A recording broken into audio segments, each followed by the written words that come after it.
Hey everybody, welcome to the Crohn's Fitness Food Podcast, dedicated to raising awareness, sharing IBD stories, and offering support for those with Crohn's and colitis. Together, we can share knowledge, experiences, and help show the world the many faces of IBD.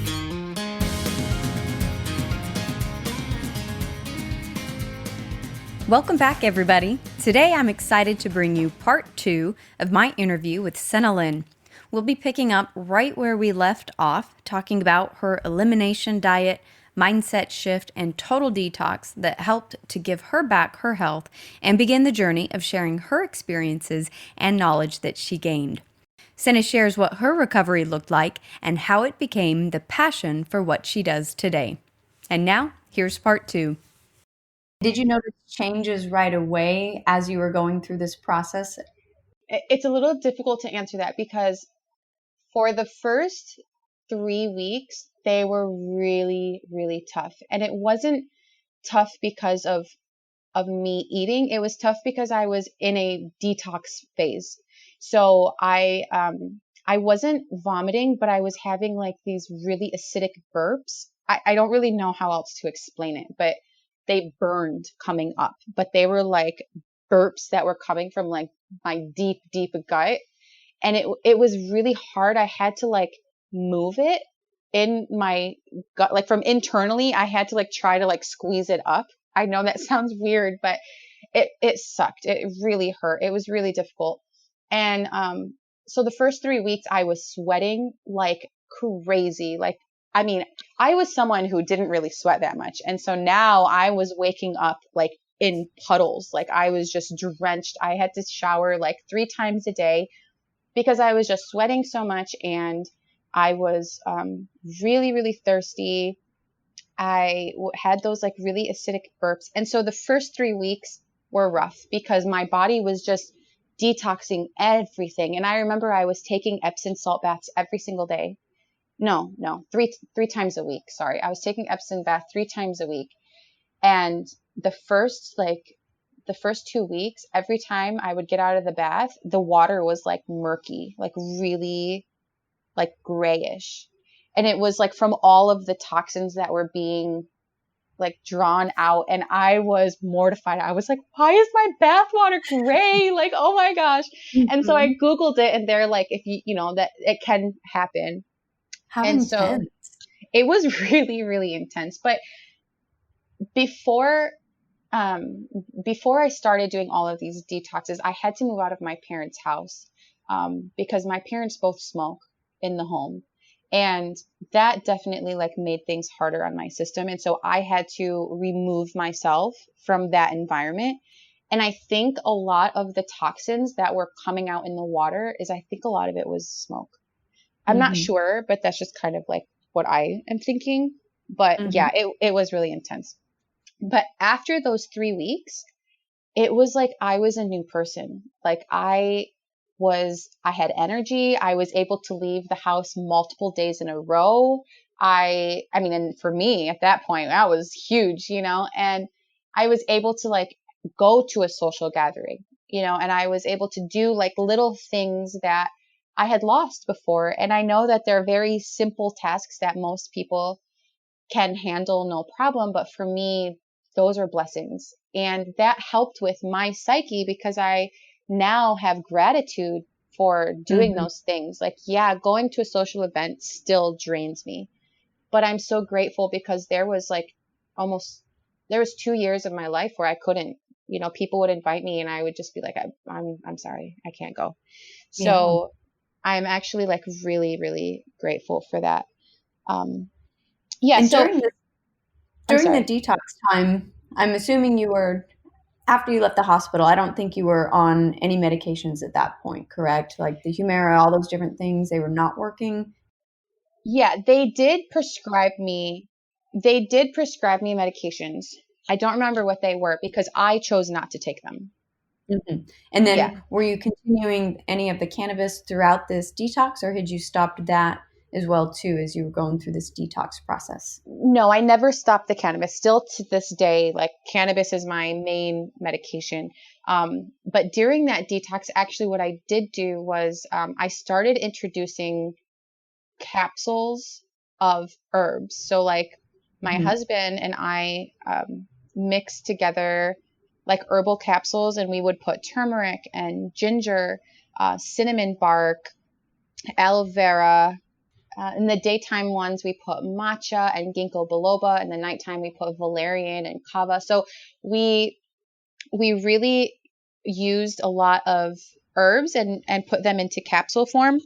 And we played with Mhm. a lot of different recipes to see like what helped us the most, because my husband's epileptic. So we both had like issues that we were treating naturally. And I have found that my like using this combination, we actually started a business called Ancient Remedy selling these herbal capsules because of how much they've helped us. But I have found that being on these herbs and with the cannabis, like I do not need other medication. That's Um, fantastic. yeah, it really is amazing for me, but I do just want to preface that like it's not a magic pill. You know, Mhm. I made a lot of changes. So by the time I brought these in, I had Mhm. already prepared everything so that like my body was ready to accept, like something Yeah. new and natural. Well, and tell me more about the changes because I keep jumping in and I think I keep Sorry. interrupting your story. But no, I'm sorry. But I know so you were talking about the food, and I know from reading part of your story online that you actually went 4 months of doing just the vegetables. And so tell me a little bit about that experience, because I'm thinking the first 3 weeks that you were describing here was this, I'm guessing, was probably the start of that. So talk to me a little bit Yeah. more about that and the rest of that process. Yeah. So after those 3 weeks, I gave myself another month of just eating that one meal, like different variations of it. And then, so I would say about almost into the third month, that's when I just was reintroducing other food groups. But like during this time, like I was feeling great. I literally had never felt better up until that point. And so I reintroduced grains.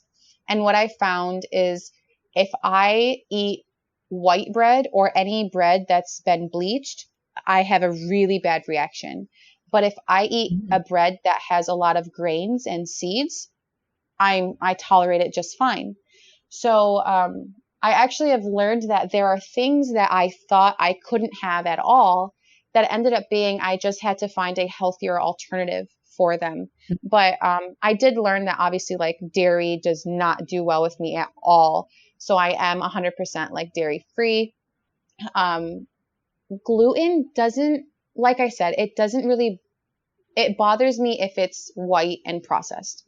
If Mhm. it's like organic or seeded or has a lot of grains, I do fine. Some legumes I can do, like I can do pinto beans, I can do um, like hummus. What's hummus? Chickpeas. I can do stuff like that, but I can't do like kidney beans or black Mhm. beans. Those are really difficult for me. And you learned all this as you were going through the process of adding foods back in. This is when you were kind of learning Yeah, truly what you could and couldn't eat. yeah, because what I would do was, so I was eating that same meal every day. And then, like the first day of the week, I would eat a new food. And then okay, like for the bread, for example, on Monday, I ate bread. And then I didn't eat it for Tuesday and Wednesday.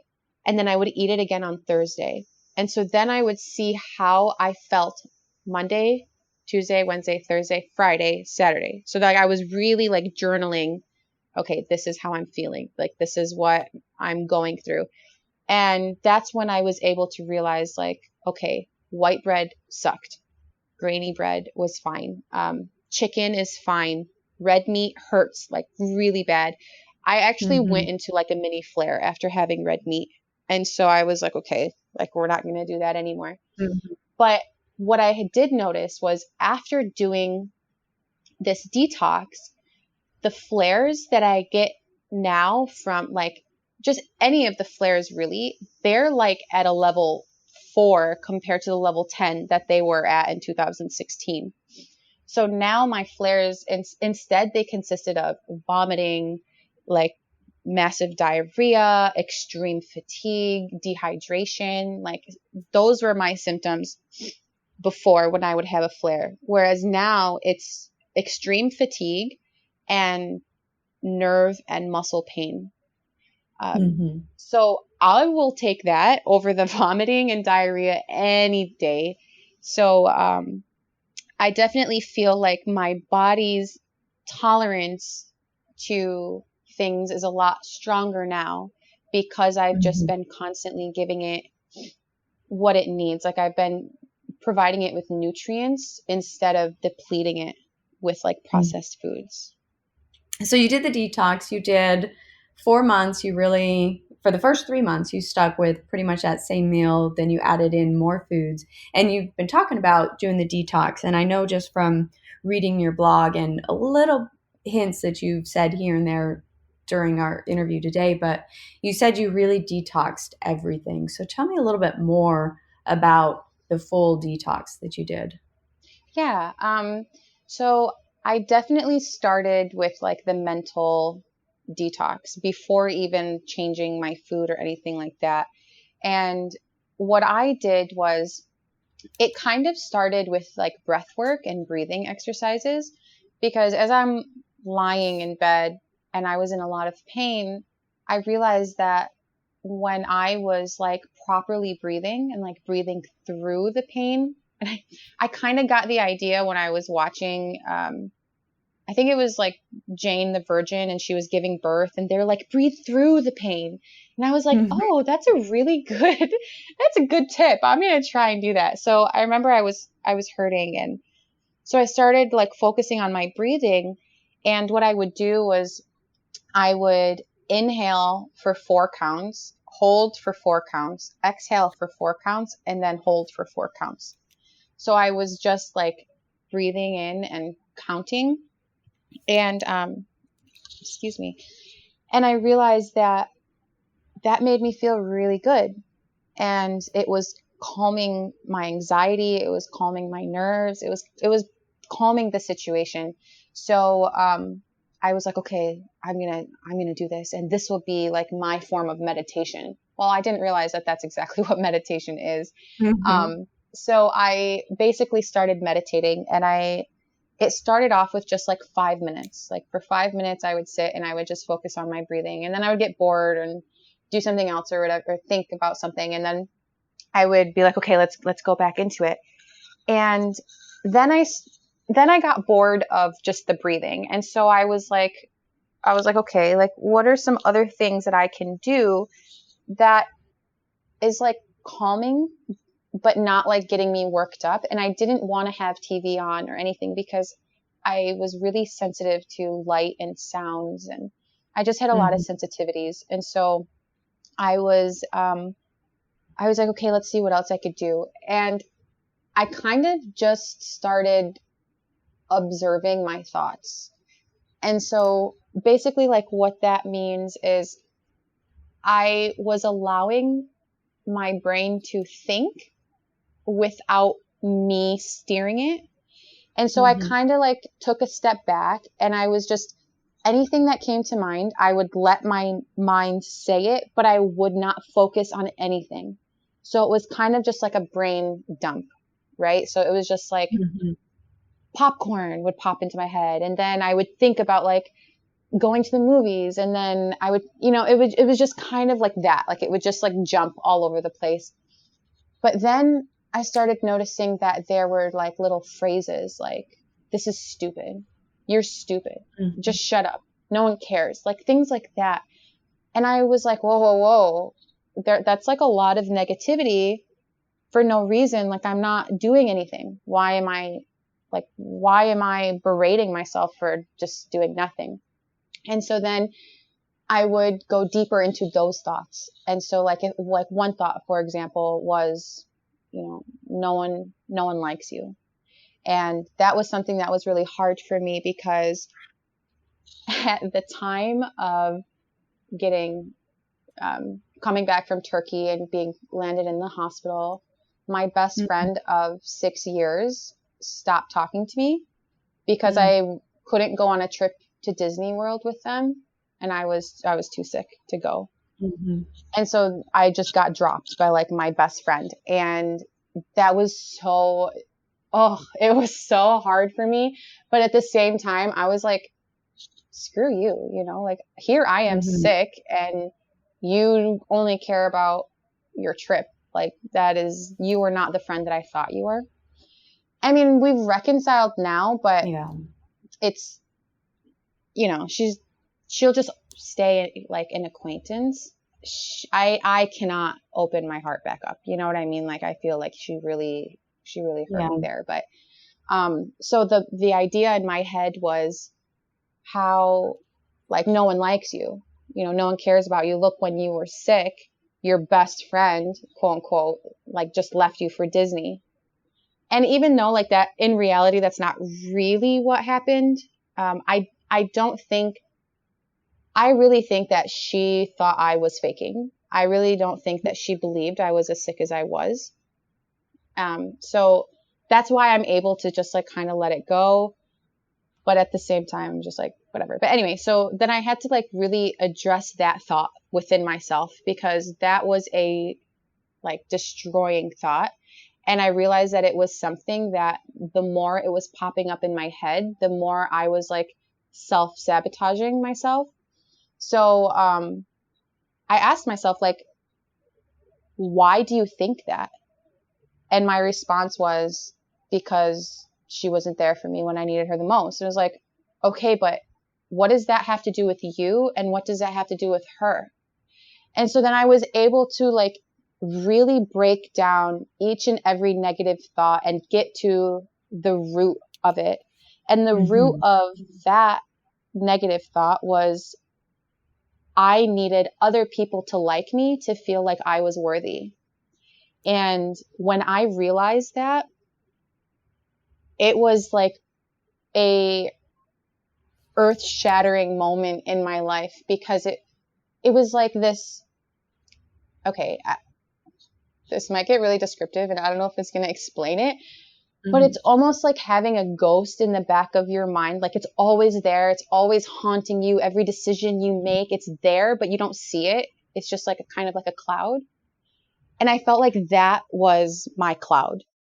Every decision that I was making was ultimately going back to, are people going to like me? And is that going to make me worthy? And so Mm-hmm. when I realized that, I was like sad for myself, because I was like, geez, you base your self-worth on other people. And if you live your life like that forever, then you're never going to find happiness. You're only going to find what other people think you are or whatever.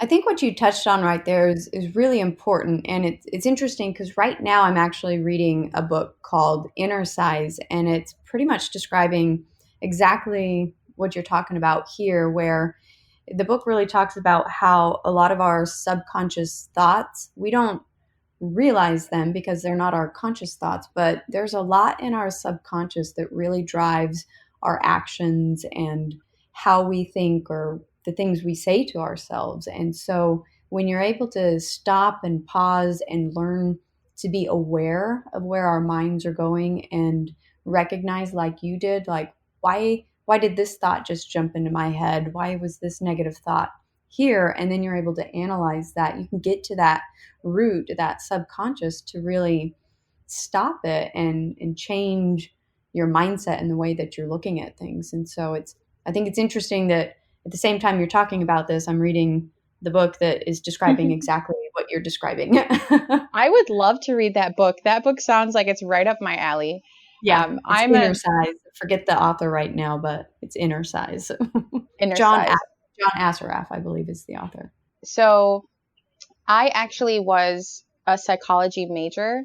Mm-hmm. I unfortunately had to drop out my last year of undergrad because of my illness. So hopefully, no, not hopefully, I will one day, God willing, get my psychology degree. But for right now, I'm just like focusing on my health. But psych has always been my thing. Like I love psychology. I love the way the mind works. I'm so intrigued by it. And I've always been very analytical, and I've always been very metacognitive, and thought I've always thought about why I do things the way that I do, or why I think the way that I do. But I guess I had never gone that deep. Like, the things that I would analyze about myself they were personality traits, but they weren't the ones that actually would benefit me in knowing. It was more of the quirky things, So yeah, so when I really started addressing those negative thoughts and getting to the core of them, I realized that I needed to work on my self-love. And that was a really daunting task, because I was like, okay, how do I love myself? How I understand the concept of it. I get the idea of, to love yourself and to feel good about yourself, but how do I get there? And so I was like, well, what if I just do the same thing with the good thoughts as I did with the bad?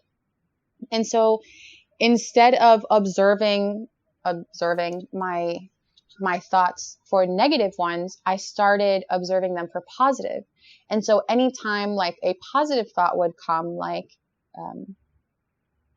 something creative, or something good that I did for someone, or how I helped someone, or anything like that, I really honed in on why that made me feel good, why I liked it, why it's a lasting memory. And excuse me. And then I realized that there are things about me to be loved.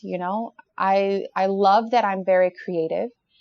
Even though I'm not always able to express it the way that my mind thinks. And that was another thing. I had to change the way my mind views things. So for example, art, I always perceived being creative as someone who can draw really well, or who can paint really well, or someone who has this talent that you can put on paper and show to everybody. I never had a talent that I could put on paper. I tried. I was a jack of all trades, but master of none. I played violin. I did the painting. I did the drawing. I did all of those creative outlets, but I could never find my talent. And so that made me feel, as a kid, okay, there's nothing special about you. And what I just had to realize was my talent, I am creative in how I design my room or decorate things or stuff like that. I'm more creative, but I realized that my talent is more so being able to shed light on things in a different way for people to see them. For example, I see things very differently. I'm analytical. And so my talent of being analytical has helped me help other people analyze their situation that they couldn't see because they were too in it, And when I started realizing oh, okay, so I do have a talent. It just is not something that you might consider a talent, Like but a painting or a drawing. right. Or playing guitar, or something that gets you famous for, or whatever, And so then I slowly started accepting myself, and I went on this journey of finding things that I liked about myself. I made it my intention. If I did something that I liked, or if I did something that made me happy, I put a pin on that thought and saved it, to a Pinterest board or something. I was in my mind. I'm okay, I like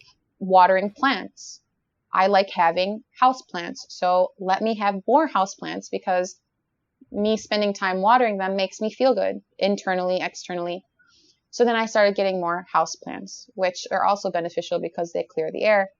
And then I started looking at my emotions. So I was starting in a relationship with my now husband, and I was questioning how I reacted to him, and how I did things, and how I said things. And I would I would like take each action and try to find out if they were an action because of me, like that's who I was and I was choosing to make those actions, or if they were learned and I was just repeating what I had seen my parents do or other people, you know. And so Mm-hmm. I was able to really isolate myself from others. And what really solidified all of that was understanding my own mind. Mm-hmm. And I know this is going to sound so weird, but sometimes I feel like I can be a telepath. And I don't believe in telepathy, okay? But Mm-hmm. sometimes I'm like, I swear I read that person's mind. Like I knew what they were going to say before they were going to say it, you know, or something like that. And basically what it is, and I don't know if this is a science, I actually need to Google it, but I have become so in tune with my own thoughts that Mm-hmm. when I am around someone else, sometimes I'll get thoughts that I know this sounds so woo woo, but sometimes I get thoughts that aren't mine. You know, like they are not innately from me. I feel like they're an external thought. And Mm-hmm. when you go like deep into the science of it, like our brain works in brain waves. So just like a microwave and, you know, radio waves, they travel out into space. It doesn't stay contained within the object or within the mind. Mm-hmm. So if I'm in close proximity to someone and we're both thinking, the chances are of those waves hitting us are really high because we're in, you know, the same area. So I believe that when like sometimes, okay, like for example, I was driving and I was just really positive. Like I just had a really great, I was thinking about something really creative and I was in a good mood and I had just really good vibes. And I come up to the stoplight and there's literally no one at the light. It's just me. I come up to the stoplight and all of a sudden this like really gloomy feeling like just starts coming over me and these really dark thoughts. And I'm like, oh my God, like, no, no, no, no, no. This is not the direction we're going down. No, we were good. We were happy. Like, what's happening? And then this truck comes up and pulls up next to me. And I hadn't noticed at first, but when I look over, the guy was literally yelling on his phone. Like, but I Mm-hmm. couldn't see it. I couldn't hear it. But somehow, like, I had felt it. Like, I had felt that energy and I had started feeling really negative. And as soon as I drove away, I like switched lanes. I was like, okay, I don't want to be near this guy anymore. Mm-hmm. Those feelings went away. So And another way to look at that, because lately I've been studying. I've posted a little once or twice about it, but I've been studying a lot about Buddhism, and one of the underlying kind of concepts is there's this emphasis on that we are all connected. And you think about it, you know, to be born, there's two cells that basically contain all of the information in the universe in order to create this human being. And when we die, we go back into the earth. There's energy, like you were saying, there's just everything is energy waves. And so once you're able to really become in tune with yourself, and it sounds like you're doing a lot of meditation and a lot of that awareness, your brain probably is much more kind of higher, more in tune with being able to connect with the energy from other people. It's mhm. really fascinating. So I am right there with you. Like it sounds wild if it's not something that you've ever thought about before or looked at it in that way. But once you do start understanding the brain and getting into some of the science, it's just amazing. Yeah, I agree with you 100%. Like when my husband was explaining it to me, I was like, you are so woo woo, new age. Like, get out of here. Mhm. I do not believe in that. And I told him straight up, I was like, I believe in science. Like, I don't believe in this. And he just laughed at me and he goes, clearly you don't understand science enough because I am speaking like science.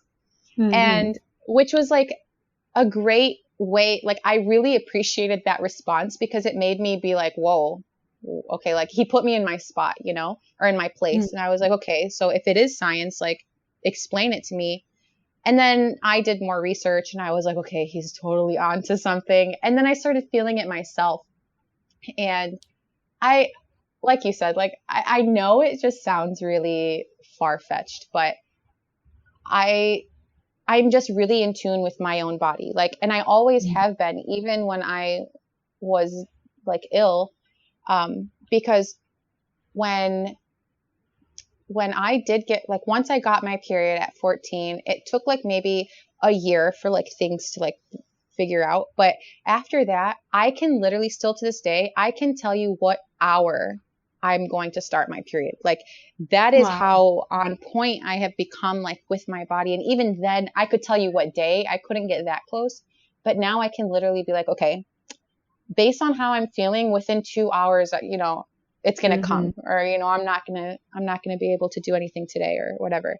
And so I think just really becoming in tune with your own thoughts is so powerful, because when you know where things are coming from, and when basically, like, when you've cleaned out all of your closets, you know what you have, and you know when something has left or when something has entered, you know.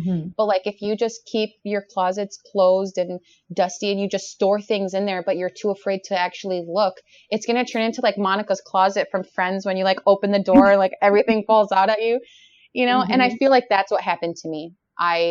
When I started meditating, I opened that door and everything just started like flooding out. And so I had so many thoughts I had to address, and it can totally feel overwhelming, because I remember there being a point where I was like, how am I going to love myself when everything I'm thinking is negative? Like, everything that I just pulled up, like, I had spent maybe 2 hours in my own head just trying to get to the root of some of these thoughts. And then I was like, oh my gosh, it's so depressing. Like, everything is negative and I'm just constantly like trying to negate them. And then I realized over time, I no longer really had to do that. You know, now it's more so, I mean, there's 100%, there's still thoughts that pop up, but now I'm able to eliminate them before they become a problem, if that makes sense. So like, if I'm like walking in the day and then I'll have like a bad thought, I'll be like, no, I'm not, like, that is not true. We've already discussed this, like, go away. And it does, you know, it just leaves. So I feel like that has been really, really empowering and really great for my body to exit out of that stress survival mode and enter into calm, peace, you know, like, okay, we can heal now because we're not trying to survive. Like, we're safe. And I think I really needed to get my mind there. So was part of this process what got you down the path of becoming a functional nutritionist? Because you've been talking about how you've learned to kind of open up your mind and accepting yourself and really discovering the things that you love and enjoy in life. Is that where, I'm maybe kind of guessing, but is that where this path of functional nutrition maybe came into play in your life? Yeah, absolutely. So, never in my life did I think I would pursue nutrition. Like, that would, to me, was the most boring thing ever. I wanted to be a psychologist. I wanted to be a writer. Like, that was my path, not nutrition and health. But after I started realizing how important nutrition is to have good mental health, I started realizing, like, okay, we need to stop isolating the body and start looking at it as one whole. I can't fix gut issues if I don't fix my mental issues, and I can't fix my mental issues if I don't fix the gut issues. So it isn't a one-way street, you know, like, it's a cycle. And with the gut, I don't know if you know this, but I think that it's like an outrageous number, but let's just say about 90% of your dopamine, serotonin, I think there was another one, but those hormones are produced in the gut. They're actually not produced in the brain. And so when we are eating foods that are really detrimental to the gut or are hard for us to digest, it's taking away and depleting us from, like, the happy hormones. And people aren't realizing that. Like, they're thinking when they're eating their food, like whether it be McDonald's or cake or whatever it is, especially if it has sugar, they're eating it, and the reaction in the brain is as if they are taking a drug, because the way sugar reacts in the brain, it reacts on the same receptors. So you feel addicted to it and you eat the food, but then once it, like, your mind is happy because you're like, oh, okay, I just like got a fix. But now your gut, as it's trying to digest it, it's like, oh, this isn't anything that I can use, you know? And so then your body starts slowing down. And maybe for people who lead healthier lives and don't really have like gut health issues, they might not notice that. But for someone, you know, like me, or people who have Crohn's or any kind of IBD, our guts are really sensitive, and the bacteria in our gut is already at an imbalance. So anything that you're giving anything you're fueling the bad bacteria with is only going to kill off the good bacteria, which then leaves you feeling more negative. So it really is like this whole cycle. So as I was learning about healing the gut and healing the mind and healing the soul, and I was researching them individually, and I realized that you can't do that. If you truly want to achieve healing and you truly want to get to a level where you are one with your body and you are at peace with yourself, you have to address all three at the same time, like continuously. And so, so then I started learning about like how the body itself worked, and I started taking nutrition courses, and I started learning like Chinese medicine and Ayurveda, and I started really spending my time, instead of watching TV and like wasting away, I was exercising my mind, and I was learning and I was reading, and I started understanding just how important gut health really is. Like, really, really seriously, everything comes from the gut. It's like the core of the body. It controls everything, you know, and so I just was like, okay, if this is what I'm going to do, like if I'm going to help other people, there's no way that I can talk about healing without talking about nutrition. But it's not just nutrition. It's also mental and spiritual. So I was really trying to find something that could touch on all three of those things as a whole. And I felt like functional nutrition really, really did that. And I was seeing a functional nutritionist, and they really helped me. And so I'm just like, okay, like this seems like the appropriate path to take. And when did you start taking that? How long ago? Was that because you were 2016 is when you were diagnosed. You spent kind of the next year healing. And so was it in kind of that 17 time frame that you started to pursue some of these things? It started slowly. Yeah, in 2000. So, okay, so this is how I refer to these years. Okay, 2016, I was a caterpillar, and I was just like living, or like roaming the earth and living, thinking that was all life was. Right, it was just eating the leaves. 2017, I'm like starting to prepare for my chrysalis, you know, or my cocoon. And then 2017, 100% was like the year that I was in my cocoon. And I don't know if you know this, but there are a few species of butterflies that after they're in the cocoon, they actually, this is insane, but they melt their entire exoskeleton and then rebuild it to form wings. And then once they're like ready, they break through from the chrysalis and they fly away. So when I read that, it was so moving for me and touching, because I was like, oh my God, like that's exactly what I did. I feel like 2017 was the year that, 2018. 2018 was the year that I was like in the cocoon, shedding my skin and shedding like my old beliefs and my old mindset, my old lifestyle, and learning how to mold into mold new beliefs and a new lifestyle and a new eating habits and stuff. And then I feel like 2019 was when I broke through the cocoon, and then I was like, look at my wings, I can fly. And so during Love that. thank you. I really like it. That meant a lot to me. Like that whole analogy. I was like, I think it's so important for especially people with chronic illness, because the idea of melting your exoskeleton and then reforming a new body is so bizarre. And that's pretty much like what we do, right? I mean, really, if you ask anyone with Crohn's, like, oh, what does it feel like? They'd be like, I feel like I'm melting on the inside. Like how else do you explain it? So I just think it's such a nice analogy. It And is. so in 2018 was when I was learning about functional nutrition, but 2019 was when I actually started pursuing it, if that makes sense. It does. So tell me about your business now, because you're definitely doing the functional nutrition. You've got a blog post that was from bedridden to businesswoman. So talk to me about what you're doing now with functional nutrition, how you're helping women. I mentioned it in the beginning, how you're helping women kick IBD's butts. And then you kind of mentioned the ancient remedies. So talk to me about the businesses that you're involved with now. Yeah. So it started with Ancient Remedy.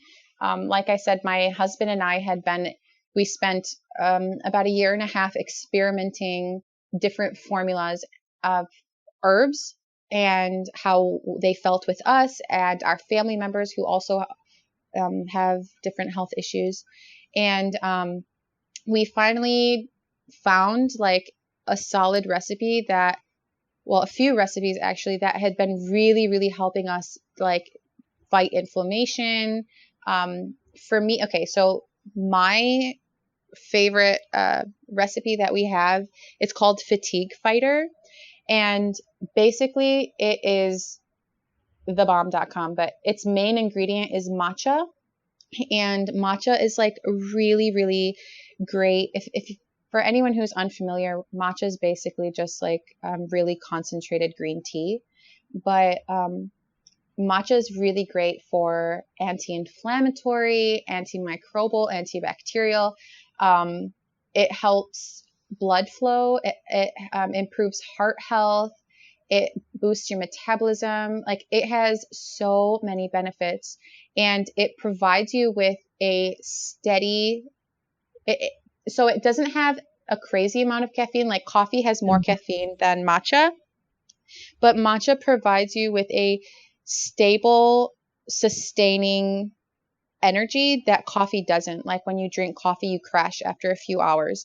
Whereas matcha, it's more of like a slow onset, but then it just stays with you. It really, for me, I feel like it really gives my body that boost that I need, And so the main ingredient is matcha. We add cinnamon bark, aloe vera, ginkgo biloba, ashwagandha, which is an amazing adaptogen that basically what an adaptogen is, it's an herb that will work according to what your body needs. So if let's say I have too much testosterone and you have too much estrogen, we can both take the same amount of ashwagandha and your body will elevate your testosterone, and like your body will lessen the estrogen and like enhance the testosterone, and mine will do the opposite or whatever. Like it regulates according to like what your body needs.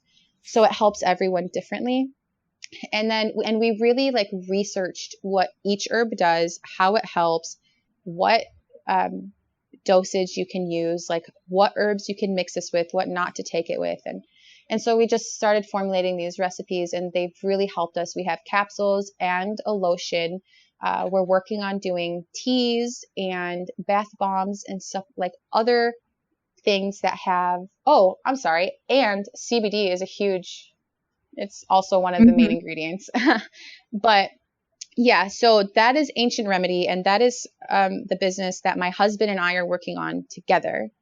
And then I have Sanaa Lynne, which is like my name, but also my brand, where it's really geared for helping women with IBD, and really helping women like love and accept their bodies and their lives, and learning how to move forward with their life and to live a full life despite their limitations. And for me, the reason why I chose to do this is because I knew that I wouldn't be where I am today if I didn't have my husband's helping hand. And I know that if he didn't guide me and steer me in the right direction and answer all the questions that I had, maybe I would get here eventually, but it would have taken a lot longer. And I really needed that support because I didn't come from a family that was very like health centric. So having someone who is health centric really helped me a lot. And I want to do that for other women. Like I want to be their helping hand and their shoulder to lean on when they know that they need to make a change, but they just don't necessarily have the tools yet. And so I want to help provide them with the tools that they already have. They just don't know how to utilize. And so that's kind of how they broke up into like the two different areas.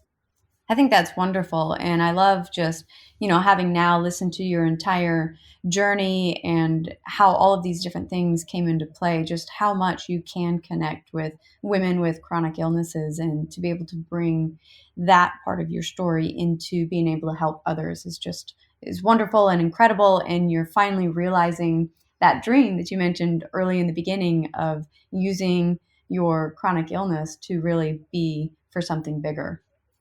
Yeah, thank you so much. I really appreciate that. So where can people find you online? You mentioned the Ancient Remedy and then Sanaa Lynne, but go ahead and tell our listeners where they can find you online, maybe what those web addresses are, and if you're on social media. Yeah, absolutely. So I spend most of my time on Instagram, and that is just, my handle is just at Sanaa Lynne. So it's SANAALYNNE. Ancient Remedy. Okay, I hate saying this, but we are still working on the website.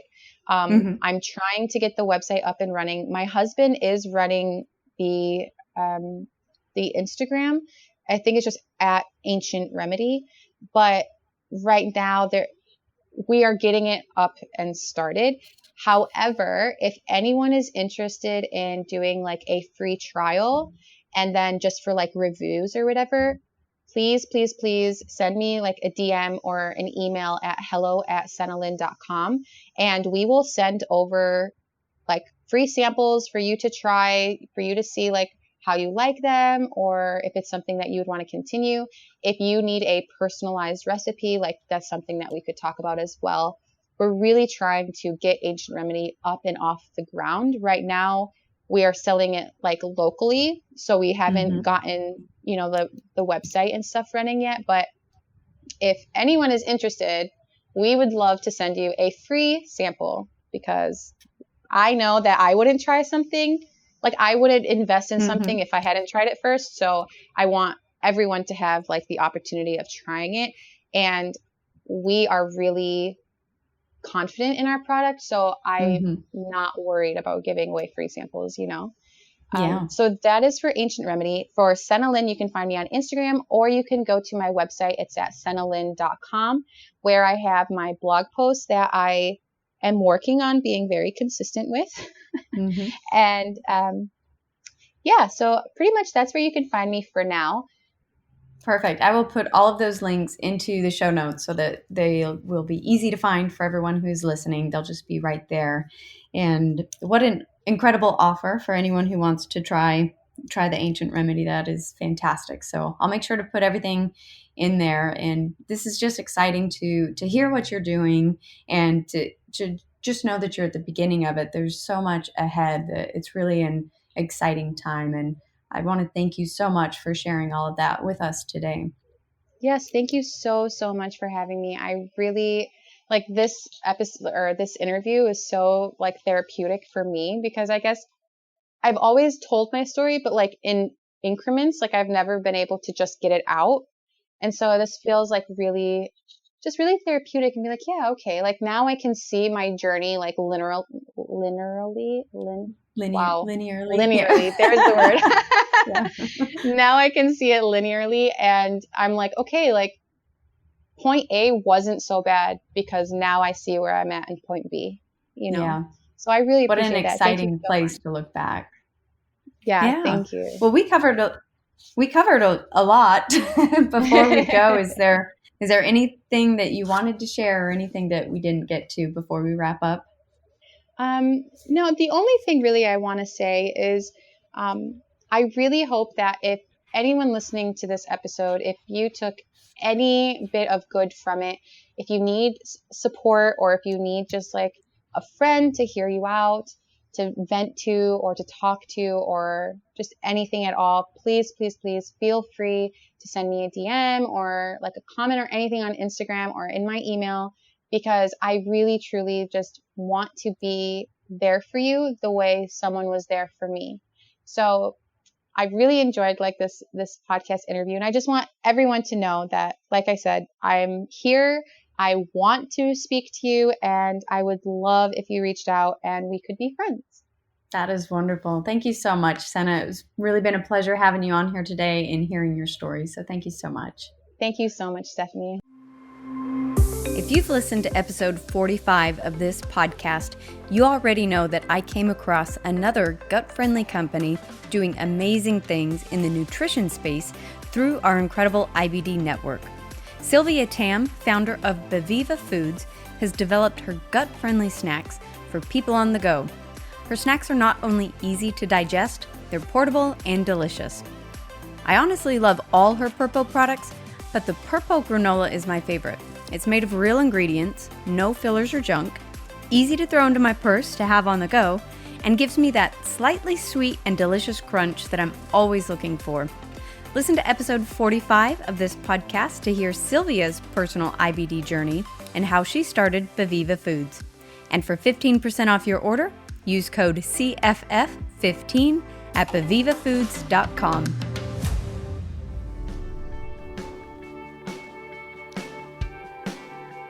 Thank you for listening to the Crohn's Fitness Food Podcast.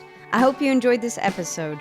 If you have an IBD story, either as a patient or a family member that you'd like to share as a guest on this podcast, or if you have a topic you'd like to hear about, send me an email at crohnsfitnessfood@gmail.com.